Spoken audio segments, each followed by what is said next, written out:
All right, Team Red, White, and Blue.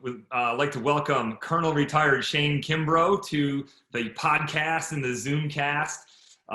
My relationship with Colonel Kimbrough goes back to 1998. I played baseball at West Point, and he was at the time assigned to the U.S. Military Academy, and he was one of the officer representatives for the baseball team because he played on that baseball team. So I've had the honor of following his career and his trajectory for the past 20 plus years. And I'm just so thankful that he's spending some time with us here to talk about his experiences and everything that he's learned through the NASA program, through being an astronaut with all of us at this time when his advice is so timely. So thanks so much, sir, for joining us today.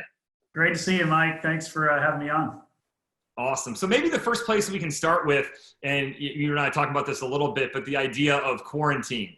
So, you guys were doing this and have been doing this long before the rest of us down here, right, have been asked to do it. So can you first maybe just help us to have an understanding of, number one, of course, why, right? Why does NASA, put you into a quarantine process? But then, what did that time period look like for you? And just kind of jumpstart the conversation with bringing us into that experience for you that we're all living some sort of a version of that right now. Yeah, thanks, Mike. I've had a great experience of flying in space a couple times. I'll just talk really more about my most recent one about 3 years ago. And the quarantine process there was, we were there a minimum of 14 days. Now, when I flew last, I flew with the Russians. So it was a whole different experience, and they don't fly out of, believe it or not, they fly and launch out of Kazakhstan. So a very remote place. Honestly, that's kind of like quarantine in itself.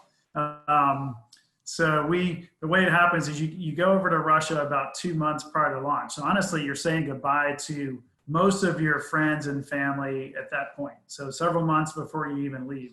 Now we go over there, we do some final training, some exams, and a bunch of ceremonies that are very Russian traditional like.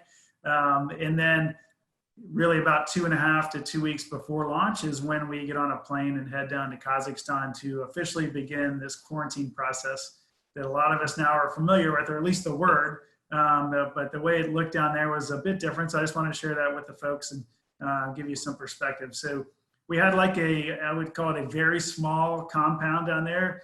It's not like even like a small army post or something like that. It's really, really tiny, maybe a quarter mile, kind of a quarter mile square, with some facilities with where we would stay, workout facilities, some kind of walking trails, those kind of things. But in general, we had I'd say there were about 50 people inside that quarantine. And so those people included some of our trainers, some of our, some NASA representatives. Most of these are Russian folks, but some NASA representatives, let's see who else, the cooks and those kind of folks. So all in all, about 50 people inside this compound for a little over 2 weeks. After a couple of days, it gets pretty old, right? So a lot of us are feeling that now at home. Yeah. Like, man, I just got to get out. And we really couldn't get out. We had to get very creative. And, how am I going to run today? I'm going to do a few 100-yard sprints like 10 times instead of trying to find a little jogging trail or something. And just had to be creative to just make the time pass, honestly, right? And so our meals were very structured. They fed us way too much. I think they were kind of fattening us up before we left Earth, which was great. But those are fantastic times for us to sit around the table with our crewmates. We were really isolated with just our crewmates at those times. Other times you could kind of intermingle with the rest of the 40 to 50 people that were there. But at mealtime, it was just our crew. So for me, it was 2 Russian crewmates. Now, we also had a backup crew that was there with us. So we had 2 more Russians and 1 more American. Colonel Mark Vandehei was my backup from the U.S. side, also an Army officer. So it was great to have him there with his 2 Russians. And so the 6 of us would kind of do all these crew activities together. Really great just kind of getting to know, in this case, the Russian culture more and get to know these Russians personally. But then as the time goes by, say there's about a week out now. And so, all right, so we're now going to launch in a week. That's the big event, obviously. About 4 to 5 days prior is when the families show up. So our families would fly from the U.S. They go for 3 or 4 days in Moscow to tour around and see all the sites there, and then get brought to Kazakhstan where we would get to see them. So that was a really big event for us. For one, you get to see your family and a handful of small guests. small group of guests, but you just know that, the train's really rolling at that point and you're about to go. So that was a big marker in quarantine for us to be able to look forward to something and then to have it show up and then know, okay, wow, in 4 days, we're going to be out of here. So what we've been training for years, right? So it was just a big lead up for that. There's several, again, traditional activities that the Russians do down there with big press conferences and things like that, where the families get to watch that. And the rollout of the vehicle is a very big event too, where we don't get to go because we are inside that tight quarantine, but our families and guests get to go watch actually the spacecraft and the rocket roll out, 10 yards in front of you on a railroad track. And then you follow it to the launch pad and then you actually see them put it up in the vertical position. So really kind of cool event for the guests and the families. And it really, I think it makes it real for them. So that's a neat event. They're all jacked up and excited after seeing that event. So it's neat to come back and get to share time with them. Now, I get to talk to my guests and family at that time usually, but it's behind a glass. So again, I'm quarantined, so behind the glass physically, and they're on the other side in a conference room. But we do get to share stories and see their excitement and just, kind of see what's going on in their mind. They want to know what I'm thinking about and if I'm getting nervous and all that kind of stuff. So it's just neat to share a little time with them. But again, that's another day closer to launch. And then eventually on launch day, the way the Russians do it, it's a bit awkward because there's so many goodbyes to your spouse, or your loved ones. It's really tough. It's not, I wouldn't say it's so on me or the crew member, but it's really tough on the spouse and the family. Mm-hmm. So there's maybe literally 5 or 6 goodbyes. And most of those are with a camera in your face, right? So there's no real intimate, right. Goodbye. It's just, but that going in. So it's just the day before is really the last time you have with your spouse, a little intimate time before you say goodbye. With all the rest, it's hard to imagine what it's like until you go through it, but it's just awkward. So I'm kind of, part of my job now is getting the quarantine ready for U.S. astronauts and international astronauts launching out of Florida again. So I'm going to make that not so awkward because I have control over that. But the Russians really appreciate that. Yeah. So anyway, so at some point we come out of this building with a bunch of fanfare and music and families are there. We get on a bus. Very special, neat moment that's captured there is when we get on this bus, they're really nice buses with big windows. And then your spouse or your family and kids even will come up to the bus and kind of put their hands up on the window and we kind of match it on the other side. And it's just a really special moment that gets captured usually on video and film. And it's a nice keepsake and just a really touching moment. So that's a piece that I'm capturing. I'm going to bring that to our side as well. We didn't used to do that, but we're going to do that from now on in the U.S. as well. So that's really a neat moment. And from there, we kind of get taken over and get suited up. Our families meet us at a place about 45 minutes away, which is where it happens. We're getting our spacesuits on. They're watching from across behind another glass window where they can see all that going on. Then we'll get a few minutes to chat with them with 20 cameras on our face. So it's awkward. And then we head right to the launch pad. We get strapped in about 3 hours prior to launch.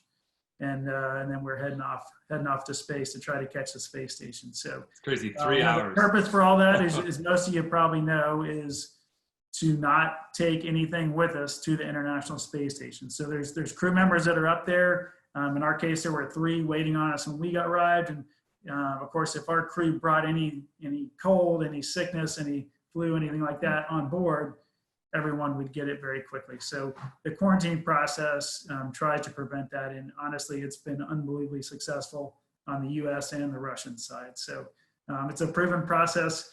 It's different now, but I really want to harp on what everybody's been saying in the news is like, if you don't have to go out now, please don't do it. Don't expose yourself if you don't have to, just so that we can slow this thing down and hopefully get rid of it eventually over the next month or so.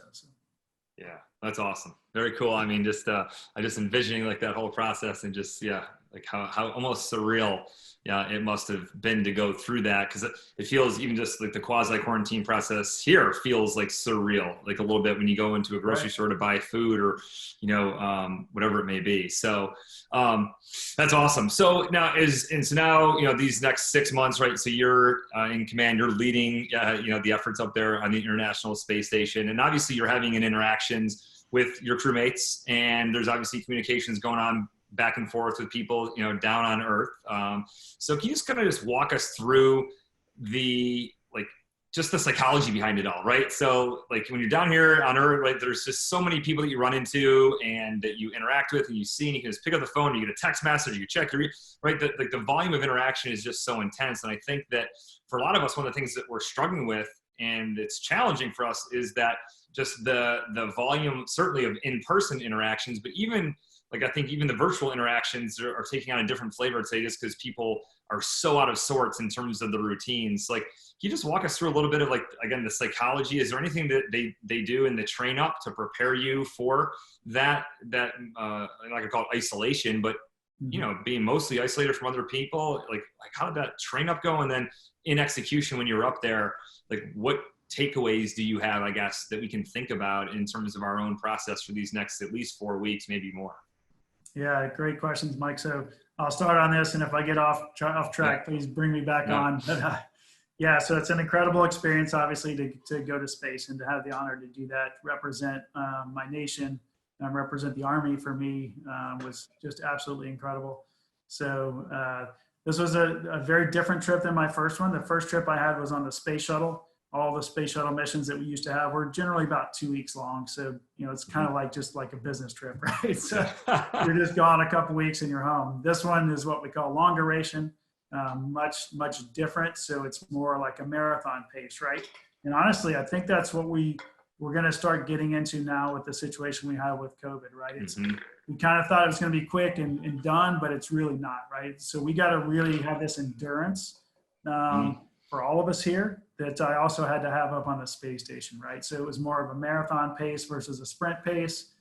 We weren't, we didn't really, if I didn't get to something today I was supposed to get to, it's not that big a deal. I'll just do it tomorrow, right? On a shuttle mission, literally, if we didn't finish something that day, then it could affect the next mission and the next, all this stuff. So it's much more serious, kind of more of a sprinter's mentality, where now with long duration, up there 6 months or so, that it's more of a marathon pace. So as you mentioned, I got to be the commander, very honored to do that. And so the biggest thing as the commander I had to deal with was just monitoring my crewmates, right? So, and all you folks out there have been in the military that are listening, and you've been great leaders for our military. So I really appreciate that, and thank you for your service. But you understand what it's like to be a leader and to have to pulse your crewmates and your teammates and really keep your eyes on to make sure they're not overworked, they're overtired, because that's when mistakes happen, right? That's when critical things that usually are kind of easy aren't so easy. So I was very upfront with my crewmates. That was one of the techniques I had with, operational. And we all were like this. We're like, hey, anything weird, let everybody know so that we can keep an eye on you. Now I'm talking little things like, hey, I didn't sleep well last night, so can you please watch me as I'm doing this one activity today, because I don't want to make a mistake. So we were that transparent and that open and honest. And I think it's, those are techniques we can use here on Earth as well. Don't be so proud or whatever, no matter what rank you are or rank you used to be, right? We are all humans, and we all need somebody to look out for us at times. And we as astronauts really hold that dearly. And we try not to act like we're, superhuman or anything like that. We know we can make mistakes, and we don't want to do that because it messes the team on the ground up, right? So we have this huge team that supports us. We're very fortunate to be, really looked after by hundreds and hundreds of incredibly smart people on Earth that are looking out for us, and we want to do the very best job we can for them. So that's part of that. You asked about what do we do maybe on the training, getting ready for one of these missions. We do a lot of expeditionary training and learning expeditionary behaviors, which, it may sound like, I can't use that here in my house, but you really can. I mean, it's just basic stuff like, what's expeditionary behavior? Well, it's, picking up after yourself, don't leave things in the sink, Yeah. don't, it's like, I mean, all this applies on the space station. You just can't leave a mess right around, because then it's in your crewmate's way or it bothers them. And those are just kind of touch points that we learn throughout survival schools and training here on Earth that they put us through. That way, your crewmates, what they're really sensitive about, maybe what doesn't really matter. We learn it here before we go to space with them. I think that's a great technique. All of us don't have that luxury, but most of you now that are kind of cooped up with your families, right? You guys know what really their touch points are and things that they're sensitive about. So, just be a little now more, you do, for sure. be a little more patient with everybody. I think it can go a long way to the success of your family, or in our case, the success on the space station. So that's one thing. We're very kind of schedule driven up there. I know a lot of folks in the military, like myself, is very kind of checklist oriented, and I would encourage you to maybe do that even now, as folks are kind of settling into this new normal, where it's like, wow, I'm kind of getting a little bit bored now, but I'm starting to make a little checklist for myself and just going through the day and checking things off. It just, for me, psychologically, it helps to know that I'm accomplishing things, right? And so that may be a little piece that can help some folks. There's a great book out there, I don't know if you've read it, called Make Your Bed by Admiral McCraven. It's a really simple, easy read, but it's so great for folks in the military, especially, just to understand the importance of accomplishing something. And the title kind of says it, but the first thing Admiral McCraven does every day is makes his bed, because that's one thing that he can say he did, right? And that he has control over. So I encourage you to read that. But it's just things like that to kind of, as you're going through the day. We were driven on the space station by all the teams in mission control. They would give us a timeline to work every day. Started at 7:30 in the morning, went till 19:30 at night. So 12-hour day, work day. Every 5 minutes was scheduled. And we literally had a red line that would march along in real time. And we're chasing that line all day, trying to get our activities done. So that's kind of a psychological game for us, that, we're winning or losing, whether we're in front or behind of that line, right? Most days we were well ahead of it. So it just made us feel good. So, just kind of have little things like that maybe you and your family can use to get through. I love that. These kind of days. But those are so practical. Technique. Be very creative is another thing. As a leader up there, first month or so, everybody's all jacked up and excited, and it's new and it's cool. But then, month 2 and month 3, and oh my gosh, I got 3 more months. It's like a deployment that most of the folks listening have been on, right? So, when you get over that midway point, you kind of get more excited and you get closer. And of course, they're going to delay your trip coming home. And mine got delayed as well. So you got to be ready for that psychological kind of dip. But in general, I tried to keep things pretty even keel. I tried to keep it pretty interesting. All you folks that were team leaders or commanders or whatever you had in your units, I know you got pretty creative sometimes when you're on a long deployment or even a training exercise with your soldiers or your airmen or your sailors, right? So do the same thing around your house. Why not? You're good at it. You've already done this kind of stuff. Maybe make kind of a neat little creative game with your kids or your spouse or something different, just to kind of keep things fresh. I know most of you have those skills already, so use that skill set to be successful in your house. That's awesome. For me now, getting outside is a big deal. I only had the chance to do that a few times when I was in space. I did go spacewalking 4 times during this last mission, which was incredible, of course. But that is like real hard work. It's not like going outside right now. Go hang out. Air, right? That we get to do for now. Like nowadays, right? When we go outside, it's a break. It's just to get some fresh air, get some exercise. It was hard work when we were doing that up in space, but it was a chance to do something different. And I think that's what's important, right? We were inside, what was I up there, 170 something days. 4 of those days I got to go outside. So that's not a great ratio. I encourage you to do that every day during this situation here on Earth.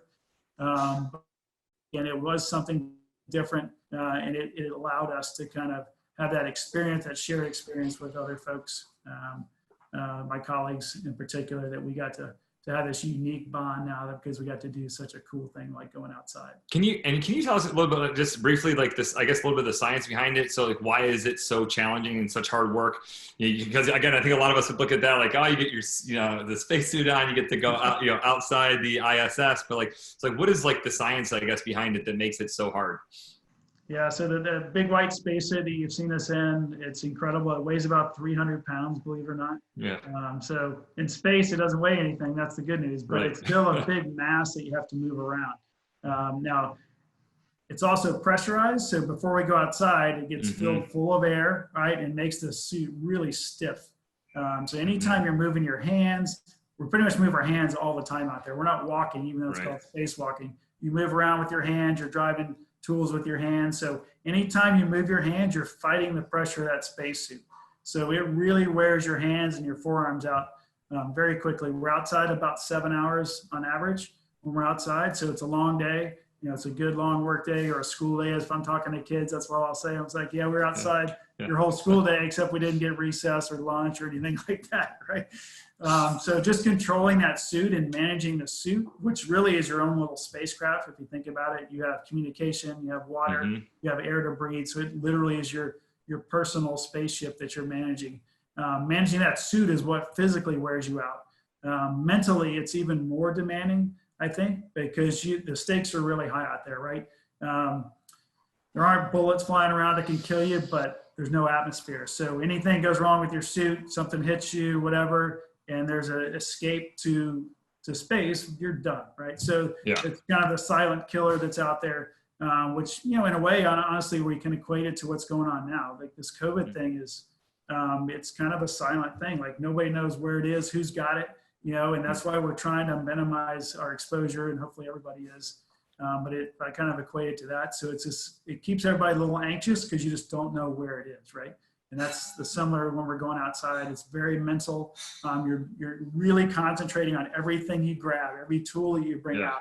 It has to be tethered correctly so it doesn't go floating away and things like that. So just having your mind engaged like that strong for 7 hours straight, you can just see that you're going to be mentally exhausted. It's when you come back in, you're very tired, you're very hungry, and but you've just used generally some amazing things to either prolong the life of the space station, or you added new equipment to it, so you really feel accomplished for that day. Good about yourself. It's usually a really good day. So that's awesome.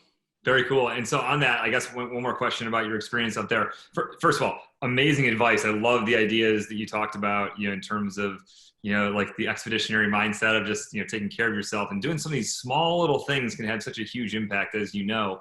Would love to hear your thoughts about and tell us about physical activity, right, or exercise up in space. And because I've done some reading on it a little bit, I know something about up there, like that bone density can drop, and so therefore it's critical to move your body. And while the stakes on Earth are not as that high, you know, we all know that like physical inactivity has all these negative consequences that come with it. And so obviously on that red line that you talked about, where there's all these various tasks that you got to do, one, I would love to hear a little bit about, you know, what is the exercise regimen up there? And then not just what does it do for you physically, but also as you think about your mental acuity and all the tasks that they have you performing all day long, like what is the impact that exercise in space has on your ability to think clearly and all that? And before I turn the mic over back to you for that, I just want to say like this is a huge part, obviously, as you know, about Team Red, White, and Blue. Our focus is on how do we enrich veterans' lives primarily by getting them physically active, and through that, they not only connect with other people, but they have the physical and the mental and the emotional benefits of that. And so like veterans don't have to keep exercising like they did when they were in the military. I'm certain that you had to move your body and exercise in a consistent way up there. But can you just walk us through a little bit of the benefits that exercise consistently up there had on you physically, but also mentally and emotionally? Absolutely, yeah. So exercise up there was 2 hours out of that 12 hours I mentioned earlier. It was 2 hours of that day. Sometimes they were together. Ideally, they're together, but sometimes they were split up just due to resources and maybe something else that people were working on. So I like to work out in general. And so for me, that 2 hours of the day was my reprieve. I mean, and they worked us out hard. All right, so we're doing about an hour of cardio and an hour of weightlifting, I'll call it, even though it's a resistive exercise machine that's unbelievable. And so the cardio options we had we mainly ran on a treadmill, which is interesting if you think about it in space. It was actually on a wall, like behind me here, just set up on a wall, and I was running parallel to the ground, so to speak. Yeah. In space, there's no up or down, so it doesn't matter Right. which wall you put the treadmill on. Okay, Yeah. that's kind of cool. And then, how do you run on a treadmill with actually get a workout? Well, we have this harness that we put on that straps us to the treadmill to hold us down while we're running, and it puts a load on us in order to work really our pelvic muscles and our leg muscles. These big muscles, you mentioned it earlier, we have a big issue. Space just really deteriorates your bones if you don't do any exercise. And we've learned this over the last 20 years. So the people that were on the first couple expeditions, we didn't understand this, and they came back and they have really poor bone density, and they couldn't really walk. They're flopping around, and our doctors and teams really tried to figure this out. And now we understand it, at least for people being gone 6 to 9 months. We have a lot of data points on that. And if you do this 2 hours of workout every day, you're going to come back to earth with much stronger than you were before, of course, but minimal to zero bone density loss. And I had zero when I got back. So it really was a testament to the system, because, brittle bones, especially if you've been out there, if you come back, just minor movements here on earth that you normally wouldn't think can break a bone and those kind of things. And so obviously we don't want that. And we figured out a way with this exercise protocol to get it, to combat that. So, but for me, like I mentioned, it was such a good time of the day for me. I mean, during the hour or so of running, we also have a stationary bike, which is also interesting. It's like this, I kind of equate it to riding a unicycle on a trampoline, just the way it balances and you got to hold it. It's a great core workout besides the cardio workout that you're getting.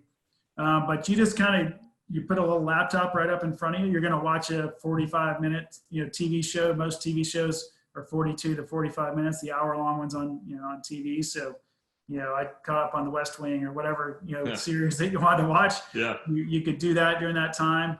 And then when it was time for the hour on the workout machine, this machine is incredible. You can do squats, bench press, shoulder press, curls, bis, tris, abs, anything on this one machine. And you can get up to about a 600-pound load. So there's no astronauts that are doing that kind of load. I know there's some of you out there that can do that, but there aren't any astronauts that are doing that kind of load. But we have incredible trainers on the ground that really ramp us up and kind of have these plateaus, and we'll ramp up again. And by the time I came home, I was doing weights that were, I could never even thought of doing. But you would do it too if you had somebody working out with you for 2 hours every day for 6 months. Right? So it's really impressive. Cool. And for me, again, it was just psychologically, it was just my time to get away. Like nobody could talk to me. Like during the day, generally mission control teams from around the world are talking to me, telling me what to do all day, every day, right? So at least 10 hours out of my 12-hour workday. Yep. Those 2 hours of working out were my time to get away. I could put music in, I could put a TV show on, and just work out really hard, but also just kind of get away from the day-to-day routine. And I kind of use that now here on Earth as well, and I always have. I'll generally go running in the morning when I wake up, and that's my 30 to 45 minutes of personal time, which I think is very important for all of us psychologically. So whether you walk or run or whatever you do, I encourage you to kind of get some personal time built into your day. And it's such an important point. I just want to jump on that real quick. I mean, that is so important. If you think about, whether you're in a shelter in place or the quarantine, however it might be, you're around, some people live alone, but so maybe they're not around other people. But if you live with other people, like you're on top of each other, and like you said, you're just see each other all the time, the importance of getting away. And it seems like, well, wait a minute, why would you want to get away and then go be all on your own? And because that personal time and investing in yourself, I think is a key fundamental part of being better when you're around other people. I mean, as you just talked about. Right. And it's, our family up in space really became my 5 other crewmates, honestly. That became my family like you have now in your house. Right. So it was just good for all of us to have that time to get away. Yeah. Yeah. Totally. It wasn't like we didn't like them or whatever, but it's just important to help maintain those great relationships by having everybody's personal time during the day. So very important. That's great. That's awesome. Also another point, getting off the exercise thing, but communication with other family members, other friends was a big deal for us. I think it's becoming more of a big deal for everybody now with the situation going on. So I really encourage you to reach out to other family members, parents, grandparents, kids, aunts, uncles, other close friends, and to do it via video. It's different being on the phone than video, right? So that way you can see their facial expressions, you can see what's going on, and you just get a better I think since it really helps people out psychologically more to see them versus just talking. But, regardless of what what your situation is, hopefully you'll have the chance to reach out to your friends and family and see them every now and then, talk to them more often. But in the way we did it in space, just so you know, we had a phone system up there that was really amazing. We could call home or call your friends anytime you wanted. That was pretty special. But we only got to video chat with our families once a week. And that's where I'm coming from, really, because that once a week, and is always on Sunday afternoons. We all were just relishing Sunday afternoons to get here so that we could physically see our families. I talk to my wife every day in space, but I only got to see her every Sunday afternoon and see my kids. And so that was a special time. And so, most of you probably haven't gotten there yet, but here in another week or two or month or however long this goes on, you're going to want to have that physical interaction where you could see your loved ones. So I encourage you, if you haven't been doing that, I encourage you to do it. Maybe it'll help you out a little bit. Yeah, and this is great. I mean, even just hear the difference between a podcast where it's just listening to two people talk versus seeing people and looking at facial expressions and all that stuff that you just talked about. One more big thematic thing to talk about, and we'll wrap it up, is, so we don't know where this is going to go in terms of how it all ends. We can kind of look around and see that we know it's not, because most people from what we can see are doing a pretty good job taking this seriously and doing what the CDC is asking and states are requiring, but not sure exactly how it all ends. But at some point there's going to be essentially a reintegration of society.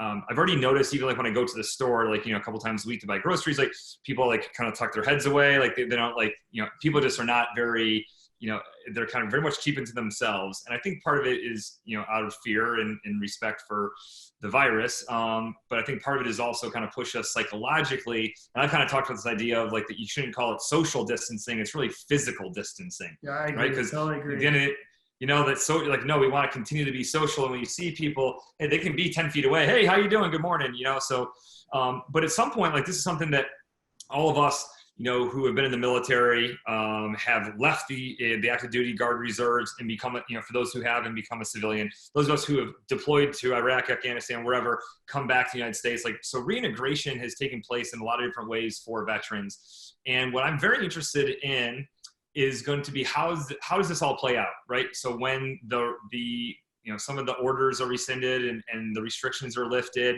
there's going to be some people, I think, that don't really still feel comfortable until there's a vaccine, right? There's gonna be some people who are like, all right, finally, like we need to get back to bit, from an economic standpoint, they're gonna need to jump back in. It's gonna be 100 miles an hour because they've, been doing minimal work for a couple of months. But love to hear your thoughts and advice about everything you learned about like just the reintegration process. So you go from this place where you got this space family, right? We're down here, we've got our own families or our own small groups of people.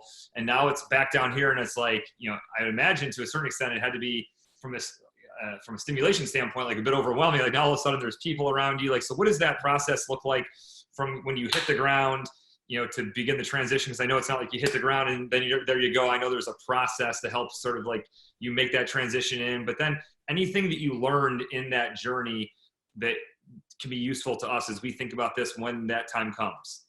Yeah, great points you made there for all of them. The reintegration is important coming back from a deployment, like most of you probably have done. And you have some techniques already that may have worked or may not have worked, and just be honest with yourself and look at those, and the ones that didn't work, let's get rid of those. Yeah. Let's use the ones that worked.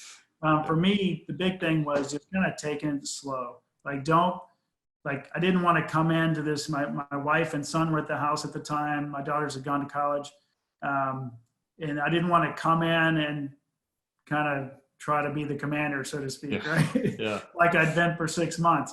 And I didn't have to do that either. So it was great. My wife had things completely under control. She was driving the train. And I just tried to figure out the best way just to fit into their system. Like they had a certain system and a certain rhythm that they'd gotten used to.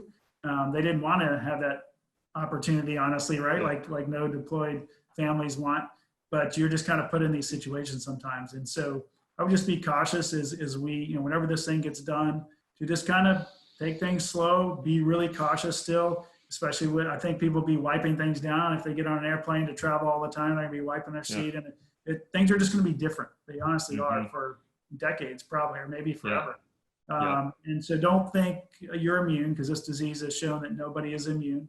It does not discriminate. And so just take good precautions to protect you and your families. Even, maybe something gets lifted, but guess what? The virus is still going to be for quite a while, whether we like it or not. So if we ever get back to business as usual in the next, few months or so, that doesn't mean the virus has gone. So take precautions. Last thing you want, I think, or any of us want, is for any of you to go, kind of not heed those warnings or those cautions and then get sick, and then you and your family have to deal with that. So we certainly don't want that, but take things slow. When the way we reintegrate here, just kind of showing you the mechanics of it. We land in Kazakhstan, which is not too far from where we took off from, but the Russians, you just crush into the ground with their capsule. It's really a landing. If you haven't seen one of those, if you want to go watch Expedition 50 landing on YouTube or something, you can see mine. We hit and then we rolled a few times, and so you don't feel good. So that rolling really didn't make you feel good, but we're all kind of a little dizzy for a couple of days. That's very common. But the process is we get out of the vehicle, maybe 20, 30 minutes after we land. There's some Russian search and rescue forces that get us out of the vehicle and set us up in some chairs. It's very traditional Russian again, where the Russian cameras are in front of you, and we're just trying to survive and hold it together. But we've got to sit there. We all look very white and pasty because we haven't seen the sun in 6 months, for one. And we just don't feel well. That's the bottom line. And so after maybe 15, 20 minutes of that, they take us over to a medical tent where we do a bunch of medical testing and future testing for the analog now is it takes about 6 months to get somebody from Earth to Mars, right? And so we're using this analog to say, hey, when you get to Mars in 6 months, could you actually do anything that day? Right. And so after we land, after 6 months, they put us through a bunch of tests, and we really can't do very much, honestly. So, but we're learning that now, so that when we do send people to Mars a couple decades from now, we'll have that data and know not to expect a whole lot on the first day or so. So anyway, we get to go through that. They're pretty funny tests because I was just laughing hysterically because I couldn't, my balance is way off. But it was pretty crazy. So we do that. Eventually they'll put you on a Russian helicopter and then fly you for a couple hours to a bigger airfield where we have a NASA airplane waiting for us there. And then we start our journey home. For me, it was from Kazakhstan, we flew to Scotland, Prestwick, Scotland, landed there for a refuel and a chance to get out and walk around a little bit. Do those same medical tests that I did back in that tent. We do them again in Scotland. You've recovered maybe 10, 12 hours at that point. So you've gotten a little better at all these tests. And then we'll eventually make it back to Houston. About 24 hours after we landed on Earth, we land back in Houston, get to see your family briefly. And then you're back to doing medical testing and people drawing blood and all these scientific research things. You're literally a lab rat. So, that's just part of your deal for the next month or so. A lot of debriefings from every system that you dealt with or every experiment you dealt with. You do a debriefing with them. Physical rehabilitation we have as well for 45 days when we get back. So I did say that we were much stronger, and we are. I did our equivalent to a PT test 2 days after I landed, and my numbers were like way higher than when I left. I still was a bit dizzy and all that, but besides that, the weights and the number of reps I was doing. So that really was a good testament to the workout system that we had in space. And then you just, we get about 6 months after you get back before you actually have to, I won't say start working again, but actually have a real job in the astronaut office. And I never understood why that was so important until I did it myself. And you just need that time to get away. There's a lot of PR activities in that 6 months where you're going around the country, around the world, and sharing your story, which is great. But in general, you don't have any responsibility. And it's important. It really is for these long duration missions to give people time off to reintegrate with their families, to reconnect with just themselves maybe. And it just, I understand why we have it now, and I'm really glad NASA has built that into our system. Instead of expecting us to come right back to work, maybe get right back in the flow to go fly again, because it wouldn't produce great results if we did that. So, yeah, that's awesome. Very, very helpful. I think that, the big thing is there that I take away from that is like NASA's put a lot of thought into that transition process, that reintegration process. And for me, my big takeaway is like, hey, let's make sure on our own end that we're putting some thought into that reintegration, both what we do from a habits standpoint, but also how we interact with other people and how we start to get back to somewhat normal, hopefully, right, in the months ahead. So that's really good, really helpful. Sir, this has been awesome. Number one, just to spend some time, the eagle looks great on you, by the way. I tell people all the time, like the picture of you on the International Space Station, of course, because no gravity, right? It's so crisp. It looks like it's the most pristine, because, it looks sometimes down here, it looks a little frumpy. It's a little wrinkled. It's just so beautiful up there, but it looks almost as good. I'm not sure where you're at. Maybe, this is the exact one I had in space. So it's still going strong. Nice. Outstanding. But really appreciate your time and all the incredible, valuable insight that provided. Again, like I said at the beginning, so many of us are looking to turn to the right people for advice and for guidance and for direction and inspiration about how we can make the most of this time. And then we can also, as we think about the future, prepare for that reintegration and that transition. And you gave us so much great stuff to think about. So really grateful for your time, for your insight, your wisdom, and looking forward to hopefully seeing you here in person at some point later this fall or sometime into 2021 when I get down to the Texas area. I hope so too. And I I guess it was in January or February, I guess. We were up in Fort Worth for the marathon and half marathon, and there's so many runners with RWB shirts on. So I was taking pictures of everyone that I saw. It was really neat. So community that you guys have and you've created, and you're all over the place. So it's really neat to see. Great.